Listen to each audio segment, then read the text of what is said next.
it's going to be money for you because people will come and buy them in bags. So the high rise is really a saver. All right, meet Obalola of Emperor Kuye Farm. I think it would be good if you introduce yourself to the audience. Yeah, my name is Obalola Yetunji. Okay, Mr. Obalola. These birds, I think they came in some 4 weeks ago. Am I right? Yes, you are right. They came in 12 weeks old. Okay, point of cage.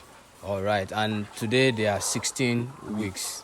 Okay, and it's a good thing that today we just finished giving them the 3-in-1 vaccine, which you will definitely have to give your layers if you want them to lay very well. It comprises of the Newcastle disease vaccine, the IBD, that's the Gumboro vaccine, and then the egg drop syndrome, which is the EDS. So we have just concluded with that.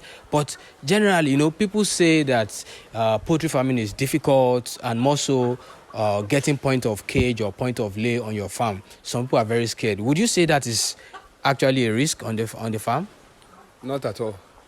What I would advise people who wants to go into layers, from our own experience, point of cage has been the best. Okay. Because when they came in, they were very, very healthy. The only challenge we had was the transportation. Okay. It was due to the stress of the transportation, and we didn't have any mortality immediately.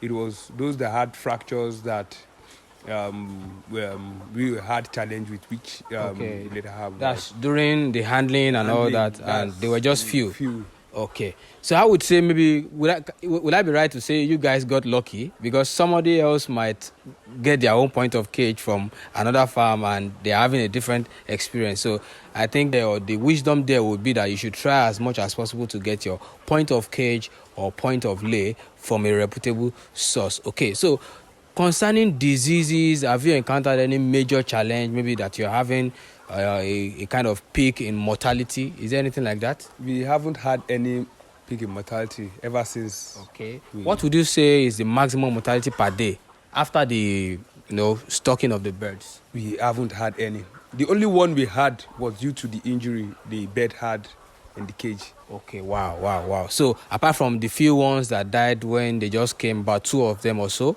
I think you told me about 2, 3. We later had those ones that were not eating well. Okay. All total to 9. Okay, 9. So apart from that, you only had 1 mortality due to injury.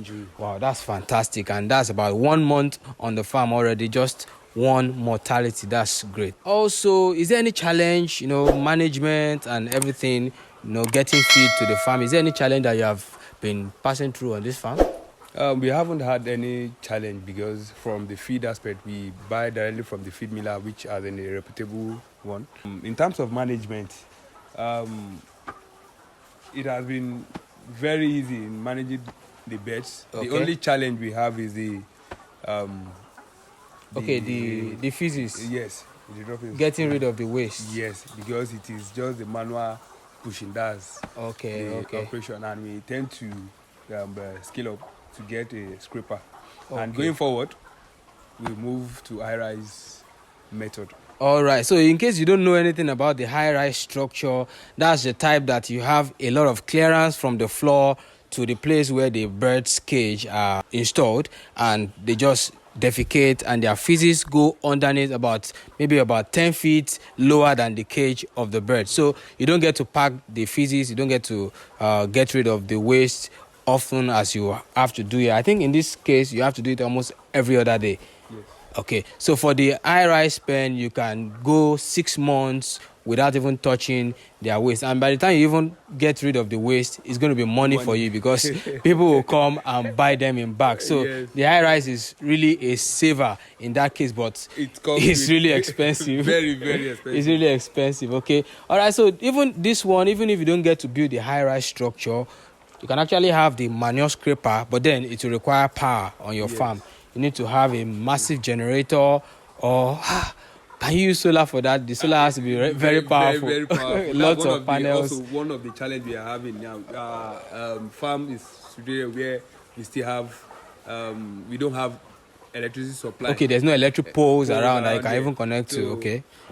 Of course, that's where you can do any massive farming. In Nigeria currently, you won't find a big farm in the city or in the residential area. So that's one of the challenges that farmers have to face.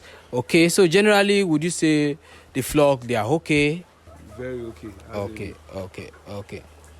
Okay. And we Right. adhere to strictly to the guideline given to us by The supplier. Okay. So the supplier kind of gave a guide, especially what they should do for the first 1 month after collecting the birds, after stocking them on the farm. So after 1 week, do this and all that. So that's a good one. It's a very good one. And looking around, I think biosecurity wise, things are going very good. Yeah, things are going on very fine. You can see signs instructing the staff, instructing visitors to not go past their boundary, and that's a good one if you want to get things right on your farm. I can see that you guys have installed the thermometers at 2 points. This is one over here.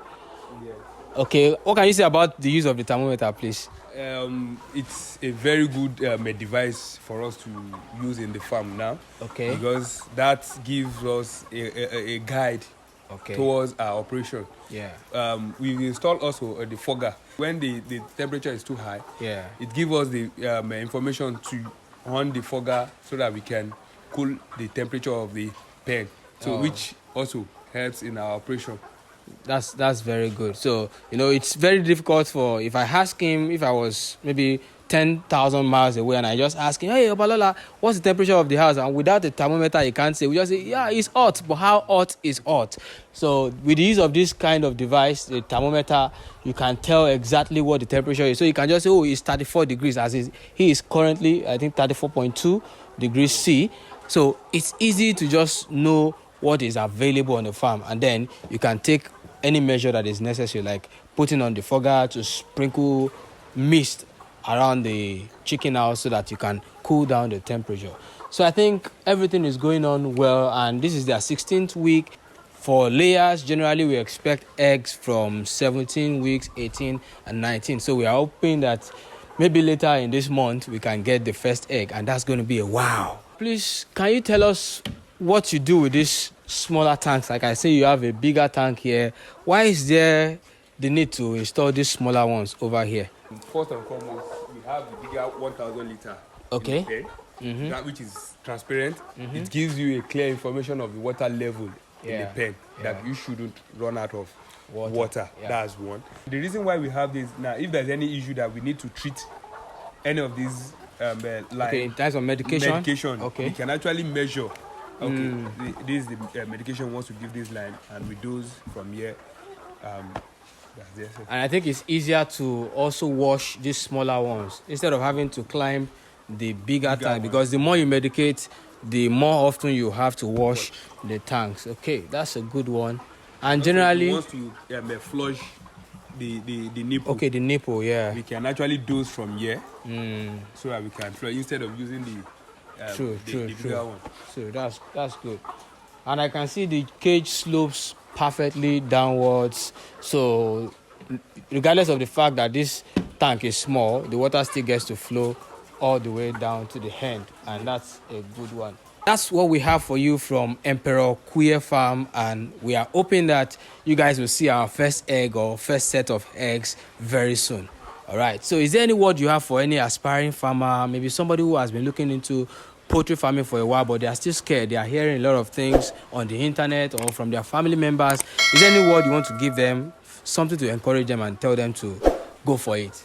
Yeah, what I would advise, if you want to go for poultry farming, you must have the knowledge and partner with those people who have the knowledge, the requisite knowledge for you to operate in poultry business. Don't just rely on people's advice or words. Go and partner with those people who have that residual knowledge in poultry business. Yeah, that's a good one. You have heard from him. Don't forget to stay glued to those who know the way. Follow those who know the way, and you not make costly mistakes in your business. So don't forget, this is DIY Agric, your #1 animal scientist and your poultry success partner. See you in the next one. Bye-bye.